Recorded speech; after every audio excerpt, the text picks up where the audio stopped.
उन्हें भी शामिल कर लेते हैं। जियोजित इन्वेस्टमेंट्स के senior vice president Gaurang Shah इस वक्त हमारे साथ जुड़े हैं। इसके अलावा individual research analyst Vineet Kumar Saxena ji भी हमारे साथ हैं। आप दोनों का बहुत बहुत स्वागत है 18 हाउस स्वदेश पर। मैं तृप्ति बात कर रही हूं और सबसे पहले गौरांग सर आपके साथ शुरुआत करेंगे। इस पूरे हफ्ते बाजार को आपने कैसे देखा, क्योंकि काफ़ी सारी चीज़ें पैरेलल काम करती हुई दिखी। देखिए यूएस के ईरान का जो टेंशन है वो लगातार बरकरार है, कई सारे डेवलपमेंट्स हुए, क्रूड की जो चाल है वहां पर भी काफ़ी वॉलेटिलिटी देखने को मिली। इसके अलावा अर्निंग्स का सीजन जारी है और काफ़ी सारी बड़ी कंपनियों ने अपने नतीजे जारी किए हैं इस हफ्ते। बाजार की अगर बात करें तो निफ्टी करीब 2.5% की तेजी इस हफ्ते निफ्टी ने दिखाई है। बैंक निफ्टी करीब 1% ऊपर होता हुआ नजर आया। और सेक्टर वाइज बात करें तो आईटी में भी अच्छे गेंस रहे, लेकिन थोड़ा सा वॉलेटाइल मूवमेंट यहां पर नजर आ रहा है। बताइए इस पूरे हफ्ते आपने बाजार को कैसे देखा और अगले हफ्ते के लिए कौन से ट्रिगर्स होंगे, कौन से अहम लेवल्स आप देख रहे हैं और क्या स्ट्रेटेजी अब निवेशकों को यहां पर बनाकर चलना चाहिए बाजार के लिहाज से?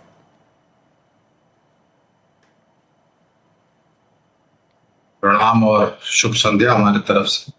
एक छोटा डिस्क्लोजर देना अनिवार्य होगा तृप्ति जी कि जो भी निवेश लायक रणनीति आज संध्या आपके कार्यक्रम में रखेंगे ये बुनियादी तर्क के आधार पर लंबी अवधि के लिए है। इसमें हमारी कंपनी जियोजित अथवा मेरा किसी भी प्रकार का व्यक्तिगत निवेश नहीं है, ना ही किसी प्रकार का वित्तीय लाभ मिलता है, ना ही किसी प्रकार का हितों का टकराव। लेकिन इसी स्तर पर राय हम हमारे क्लाइंट्स को देते हैं, संभव है कि उनका निवेश हो। तो तृप्ति जी, पिछले हफ्ते शुक्रवार का ही दिन था, हम 23,600 पर थे मेरे ख्याल से। और पिछला हफ्ता पूरा लाल रंग से छाया हुआ था बाजार। और आज शुक्रवार है और हमने 24,400 का स्तर तो पार किया आज दिन भर में। लेकिन जब बाजार बंद हुआ तो थोड़ा बहुत नीचे 24,380-85 के आसपास आकर के बंद दिया है। तो अगर आप पिछले 5 दिनों की तुलना करें और शुक्रवार की तुलना करें तो हमने अच्छा खासा ऊपर की तरफ का दायरा दोनों ही दिग्गज सूचकांक सेंसेक्स और निफ्टी में देखा है। यह हफ्ता थोड़ा पेचीदा था खबरों को लेकर के। अंतर्राष्ट्रीय स्तर से जिस प्रकार से युद्ध को लेकर के जो खबरें आई, आक्रमण और भी भारी हुआ। लेकिन उसके बावजूद हमने कच्चे तेल में इतना उबाल नहीं देखा, ऊपर से थोड़ा नीचे आया है। दूसरी तरफ रुपया जो कि 96.50 पे था डॉलर के मुकाबले, आज भी मजबूती के साथ बंद हुआ। मेरे ख्याल से 95.35 के आसपास रुपया मुद्रा बाजार में बंद हुआ है डॉलर के मुकाबले। आपने पहले तिमाही के नतीजे की बात की तो अभी बाजार बंद होने के पश्चात दो दिग्गज कंपनियों के नतीजे आए हैं तृप्ति जी, आईटीसी और मारुति के लाइन जो उम्मीद थी उस पर खरे उतरे, आईटीसी में जो अनुमान था उससे नीचे आया। लेकिन इसको छोड़ करके अगर आप जितने भी नतीजे पिछले हफ्ते और इस हफ्ते आए हैं तो उसमें कोई बड़ी निराशा नहीं देखी। और उम्मीद करते हैं कि जो बाकी हफ्ते 2 हफ्ते के नतीजे हैं देखने के पहली तिमाही के इस नए वित्तीय वर्ष के, वो भी जो अनुमान है उसके मुताबिक आए।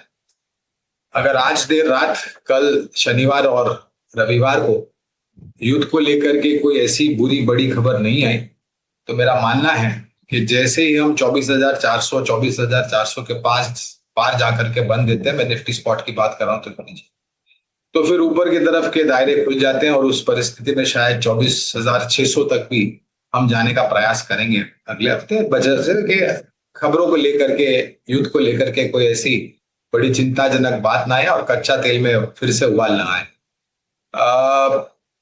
मैं और ये स्तर तृप्ति जी हमने पिछले कई हफ्तों में देखा है, हम 24,200 24,300 के पार जाते हैं लेकिन फिर मुनाफा वसूली हावी होती है और नीचे के तरफ के दायरे। एक अच्छी बात पिछले 5 या 10 दिनों में ये हुई है तृप्ति जी कि विदेशी संस्थागत निवेशकों की जो निरंतर बड़ी बिकवाली हुई थी वहां पर थोड़ा विराम लगा है और थोड़ी बहुत खरीदारी भी देख रहे हैं। तो अगर ऐसी परिस्थिति रही तो अनुमान है कि शायद हम अगले हफ्ते 24,600 के पास जाने का प्रयास करेंगे। बिल्कुल ठीक। तो काफ़ी विस्तार से गौरांग सर ने पूरा ब्यौरा बताया, बाजार पर आपको सलाह दी और काफ़ी सारी चीज़ें पैरेलल काम कर रही है बाजार के साथ। विनीत जी आपसे भी एक टेक लेना चाहेंगे। निफ्टी और बैंक निफ्टी के लिए अब अगले हफ्ते के लिए कौन से अहम लेवल्स आप देख रहे हैं जहां पर उनका टिकना ज़रूरी है, और सेक्टर वाइज पूरा हफ्ता आपने कैसे देखा, साथ ही अर्निंग्स आपको कैसी लग रही है? अर्निंग्स के हिसाब से तो काफी बेहतर रहा क्वार्टर 1।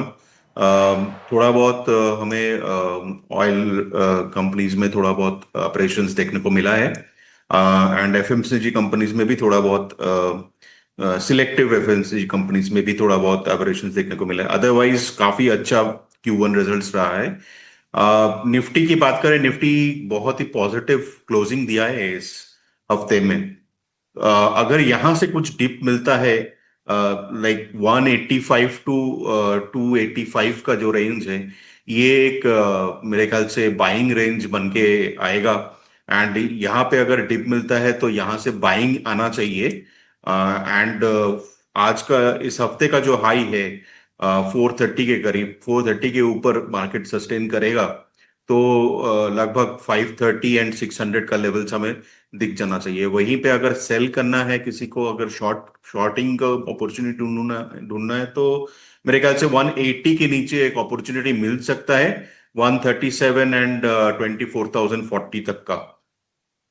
बैंक निफ्टी में अगर देखेंगे तो बैंक निफ्टी एक रेंज में ट्रेड कर रहा है काफी दिनों से। करीब 27 जुलाई और 24 जुलाई से देखेंगे तो एक ही रेंज में कामकाज करते हुआ दिख रहा है। अगर बैंक निफ्टी यहाँ से 410 के ऊपर, 410 के ऊपर सस्टेन करता है तो 530 एंड 8 57 530 एंड 57 800 का लेवल्स हमें देखने को मिल सकता है। अगर शॉर्टिंग पोजीशन ढूंढना है तो 6,600 के नीचे ही हमें शॉर्ट करने को मिलेगा यहाँ से। फिर यहाँ से एक वर्ड ऑफ कॉशन सिर्फ रहेगा निफ्टी पीएसी इंडेक्स के लिए, एक ट्रेंड लाइन, वीकली चार्ट्स पे एक ट्रेंड लाइन के सपोर्ट पे लिंगर कर रहा है बोल सकते हैं आप। जस्ट किसी भी हाल पे, मतलब वो सपोर्ट मेंटेन किया हुआ है। अगर वहां से एक निफ्टी पीएसी इंडेक्स में फॉल आता है तो मेरे ख्याल से वहां से 300 से 800 पॉइंट का एक फॉल वहां से दिख सकता है। सो निफ्टी पीएसए की इंडेक्स थोड़ा सा कॉशियस रहने की जरूरत है वहां पे, उसमें जो कॉन्स्टिट्यूएंट स्टॉक्स है उसमें। बिल्कुल ठीक। तो विनीत जी की तरफ से भी बाजार पर ये सलाह आती हुई। चलिए अब सवाल जवाब शुरू करेंगे, लेकिन आपको बता देते हैं आप अपने सवाल हमसे पूछ सकते हैं, हमें भी सवाल शामिल कर लेते हैं। शिवा का पहला सवाल हमें मिल रहा है, जीवी वर्नोवा टीएनडी के 50 शेयर इनके पास 4,850 पर खरीद के रखे हैं और इन लेवल्स पर जानना चाहते हैं कि होल्ड करें या फिर लॉस बुक कर लेना चाहिए। आज की क्लोजिंग देख लेते हैं, 4,307 पर ये बंद हुआ है। करीब 2.5% की तेजी के साथ आज शेयर बंद होता हुआ दिखा है, लेकिन इनके क्लोजिंग से नीचे है, जिसके चलते 27,000 से ज्यादा का नुकसान होता हुआ। जी वर्नोवा की बात करें तो 6 महीने में बढ़िया तेजी दिखाई है, 30% से ज्यादा के रिटर्न दिए हैं, लेकिन जून के बाद से फिर नीचे की तरफ जा रहा है। गौरांग सर, लॉन्ग टर्म के लिहाज से क्या इसमें बने रहने की सलाह होगी या इन्हें लॉस बुक करना चाहिए इन लेवल्स पर अब? तो तृप्ति जी, सभी नियमों के अनुसार जो भी डिस्क्लोजर देना है वो डिस्क्लोजर सामने रखते हुए पहले तो खरीदारी ऊपर के स्तर पर हो गई इनसे, लेकिन कंपनी सक्षम और मजबूत है, ट्रांसमिशन और डिस्ट्रीब्यूशन से जुड़ी हुई कंपनी है, ऊर्जा क्षेत्र से ट्रांसमिशन एंड वितरीकरण यानी कि ऊर्जा वितरीकरण और उपकरण बनाती है, आप आधुनिक उपकरण वगैरह बनाती है। अब विशेष रूप में तो तृप्ति जी टिप्पणी नहीं कर पाऊंगा क्योंकि हमारी कवरेज पहले थी, हमारे लक्ष्यांक आने के बाद हमने कवरेज निकाल दी है। फिलहाल कवरेज नहीं है तो खरीदारी करने की, बने रहने की या फिर बिकवाली करने की तो राय नहीं दे सकता।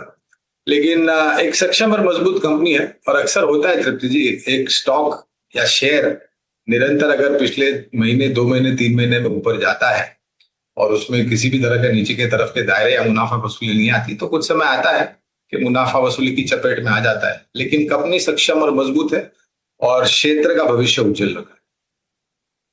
फंडामेंटल सलाह यहाँ पर गौरांग सर ने दी है। कंपनी के फंडामेंटल्स काफ़ी मजबूत है और फ्यूचर अच्छा नज़र आ रहा है। चलिए आगे बढ़ेंगे और गोविंद शर्मा का अगला सवाल हमें मिला है। HDFC लाइफ के 50 शेयर है और करीब 588 पर इन्होंने एंट्री ली थी। इन लेवल्स पर शॉर्ट टर्म का नज़रिया लेकर चल रहे हैं, करीब 2 से 3 महीने के पर्सपेक्टिव से जानना चाहते हैं। HDFC लाइफ की अगर बात करें और आज की क्लोजिंग अगर देखें तो करीब 550 रुपये पर यह बंद हुआ है। 1% की तेज़ी के साथ HDFC लाइफ की क्लोजिंग रही है, लेकिन 6 महीने में लगातार डाउन ट्रेंड, 23% की गिरावट अभी यहाँ पर आई है। कैसे देख रहे हैं विनीत जी आप, और क्या सलाह होगी शॉर्ट टर्म के लिहाज से इसको लेकर? HDFC लाइफ एक 540 का लेवल्स पे एक अच्छा सपोर्ट क्रिएट किया है, यहाँ पे मल्टीपल टाइम्स सपोर्ट भी लिया है। 540 से लेके 560 तक का लेवल्स में अच्छा सपोर्ट लिया है, काफी बार सपोर्ट लिया है, और यहाँ से एक रिवर्सल हमें दिखना चाहिए। तो यहाँ से मेरे ख्याल से 540 का एक छोटा सा स्टॉप लॉस रख के अगर 540 के नीचे जाता है तो एग्जिट हो जाना चाहिए for the time being, and hold करना चाहिए। जो आज का कैंडल, डेली कैंडल बना है, वो एक रिवर्सल कैंडल जैसे लग रहा है, विद वॉल्यूम्स भी हाई है। तो यहाँ पे अगर ये स्टॉक करीब 562 565 के ऊपर निकलता है तो बहुत अच्छा मोमेंटम मिल सकता है। बिल्कुल ठीक। तो ये सलाह HDFC लाइफ को लेकर आती हुई जो लेवल्स हैं वो भी आपको बता दिए गए हैं। अगले सवाल को शामिल करते हैं। हर्षवर्धन भाई पटेल का सवाल हमें मिला है। एल्कॉन इंजीनियरिंग के शेयर है इनके पास, 50 शेयर है, 495 पर इन्होंने एंट्री ली थी और नज़रिया चाहते हैं करीब यहाँ से आगे के 6 महीने के लिहाज से। 418 पर आज ये बंद हुआ है, हल्की तेजी के साथ ही बंद होता हुआ नजर आया है, लेकिन अब नीचे की तरफ जा रहा है इनके बाइंग प्राइस से। 3000 3,500 से ज्यादा का नुकसान होता हुआ। एल्कॉन इंजीनियरिंग के लिहाज से गौरांग सर कैसे देख रहे हैं आप इसका फ्यूचर, और क्या इसके फंडामेंटल्स आपको पसंद आ रहे हैं? तृप्ति जी, दिक्कत ये है कि इनके पास सिर्फ 6 महीने का नजरिया है, जो कि बहुत छोटी अवधि हो जाती है हम जैसे तकनीकी विशेषज्ञ को किसी भी तरह का आकलन करने के लिए। अब समय सीमा इतनी छोटी है तो मैं कोई विशेष रूप में टिप्पणी नहीं कर पाऊंगा, मैं क्षमा चाहता हूँ। बिल्कुल ठीक। विनीत जी, आप कोई सलाह दे पाएंगे एल्कॉन के चार्ट्स देखकर? क्या लग रहा है आपको 6 महीने के लिहाज से कौन से लेवल्स आते हुए नजर आ रहे हैं? देखिए, फिलहाल तो ये अपना क्रूशियल एक सपोर्ट एरिया 450 470 का जो लेवल था वो तोड़ के नीचे जा रहा है। क्लियरली बहुत ही वीक नजर आ रहा है मार्केट्स में। लेकिन इस हफ्ते का जो कैंडल एक बना है, उसमें थोड़ा बहुत तो रे ऑफ होप दिख रहा है, क्योंकि अगर टेक्निकली बात करेंगे तो ये एक रिवर्सल कैंडल है, इनवर्ट हैमर है विद हाई वॉल्यूम्स है वीकली चार्ट्स पे। अगर यहाँ से अगर मान ली 436 438 के ऊपर निकलता है तो मेरे ख्याल से 457 470 का लेवल आ सकता है। This is the only ray of hope that I can see from here. Otherwise मेरे ख्याल से the stock is moving towards 367 and 350। बिल्कुल ठीक। तो विनीत जी की तरफ से ये सलाह और इम्पॉर्टेंट लेवल्स भी आपको बता दिए गए हैं। आगे बढ़ते हैं। कमलापंत जैन का सवाल है। गेल के 215 शेयर है, 176 पर एंट्री ली थी और 2 महीने का होराइजन लेकर चल रहे हैं। आज की क्लोजिंग 181 रही और करीब 4.5% की तेजी के साथ बंद हुआ है और इनकी बाइंग प्राइस से ऊपर निकला है, जिसके चलते प्रॉफिट में है करीब 1000-1500 के। कैसे देख रहे हैं आप विनीत जी? 2 महीने के लिहाज से आज तो गेल के नतीजे भी आए हैं और बढ़िया नतीजे कंपनी ने पेश किए, जिसके चलते बढ़िया तेजी भी शेयर ने दिखाई। जी, कुछ हफ्ते पहले हम लोग बात कर रहे थे गेल के ऊपर ही, तो मैंने बोला था कि ये काफी पॉजिटिव लग रहा है मुझे। यहाँ से एक थोड़ा बहुत छोटा मोटा करेक्शन आ सकता है, लेकिन गेल मुझे पॉजिटिव ही लगता है। तो यहाँ पे अच्छा ब्रेकआउट देखने को मिला है। इस हफ्ते का अगर कैंडल देखेंगे तो बहुत ही अच्छा ब्रेकआउट, वॉल्यूम के साथ ब्रेकआउट दिखा है। फिलहाल अगर मोमेंटम कैरी फॉरवर्ड होता है तो 186 187 का लेवल मुझे दिख रहा है, और अगर थोड़ा सा अगर मोमेंटम कैरी फॉरवर्ड होता है यहाँ से तो 195 का लेवल आते हुए दिख सकता है आने वाले हफ्तों में। यहाँ पे एक स्टॉप लॉस अगर मेंटेन करना चाहे तो 167 का स्टॉप लॉस मेंटेन कर सकते हैं। अदरवाइज द स्टॉक इज 167 165 का स्टॉप लॉस मेंटेन कर सकते हैं। Otherwise the stock is looking very good. बिल्कुल ठीक। तो ये सलाह यहाँ पर विनीत जी की तरफ से गेल को लेकर आती हूँ। फिलहाल इन लेवल्स पे आप होल्ड करके चल सकते हैं। अनिल का अगला सवाल है, इसे शामिल कर लेते हैं। MCX के 10 शेयर है, 2822 पर खरीदे थे और पूछना चाह रहे हैं कि इन लेवल्स पर क्या करें लंबी अवधि में। गौरांग सर, कैसे देख रहे हैं आप MCX की चाल को और आगे के लिए क्या नजरिया है लंबी अवधि में? देखिए तृप्ति जी, अगर भारतीय शेयर बाजार और कमोडिटी बाजार अच्छा कामकाज करेगा, जो कि हमारा अनुमान है, तो उस विचारधारा के आधार पर अगर आप देखें तो भारतीय शेयर बाजार और कमोडिटी बाजार से जुड़ी हुई कंपनियां भी सक्षम और मजबूत रूप से काम करेंगी। अब MCX कमोडिटी मार्केट में माध्यम उपलब्ध कराती है निवेश करने के लिए, खरीद फरोख्त करने के लिए। अगर हमारा आकलन ये कहता है कि ये बाजार 15 से 20% सालाना आगे बढ़ता है, तो उस नजरिए से 3-5 साल में अगर आप कंपाउंडिंग करते हैं तो आप एक अनुमान लगा सकते हैं कि कहाँ पर ये सब प्लेटफॉर्म प्रोवाइडर कंपनी जाकर के खड़ी हो सकती है। और ये एक मात्र मेरे ख्याल से ऐसी कंपनी है कमोडिटी बाजार से जुड़ी हुई जो एक लिस्टेड एंटिटी है। इसकी तुलना करने के लिए प्रतिस्पर्धी मेरे ख्याल से कंपनी कोई है नहीं, सिवाय के बीएससी जो कि शेयर बाजार से जुड़ी हुई और ये इक्विटी कमोडिटी मार्केट से जुड़ी हुई सक्षम और मजबूत कंपनी। और हमारा आकलन कहता है कि भारतीय कमोडिटी बाजार और शेयर बाजार आने वाले 3-5 सालों में बहुत ही सक्षम और मजबूत कामकाज करेगा। बिल्कुल ठीक। तो एक लंबी अवधि का नजरिया गौरांग जी की तरफ से इस पर आता हुआ। चलिए आगे बढ़ते हैं और अब नजर डालेंगे इंपॉर्टेंट इवेंट्स पर। बताने के वीआईपी शेयर जानने का।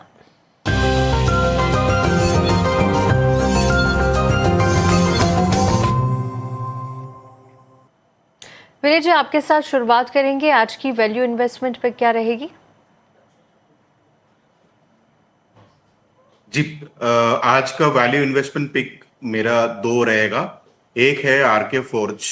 आरके फोर्ज मुझे अच्छा लग रहा है, आज ब्रेकआउट मिला है तो यहां से मुझे लग रहा है 680 का लेवल्स मिलना चाहिए। स्टॉप लॉस के हिसाब से 624 के नीचे रखना चाहिए। दूसरा रहेगा एस्कॉर्ट्स।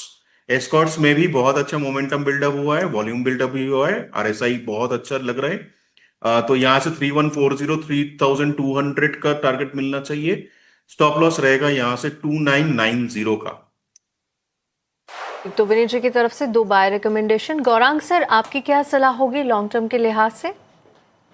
जी, 2 विकल्प है लंबी अवधि के लिए। लंबी अवधि का तात्पर्य 12 महीने या फिर 18 महीने या उससे अधिक बुनियादी दर के आधार पर। पहला है टीवीएस मोटर्स। नतीजे शानदार थे, अपने जीवन की सर्वोच्च ऊंचाई को छू करके कामकाज कर रहा है स्टॉक। लंबी अवधि के लिए खरीदारी की राय। इस तरह से शुरुआत कीजिए और गिरावट पर जुड़ते जाए। 4800 के आसपास का अनुमानित लक्ष्यांक है।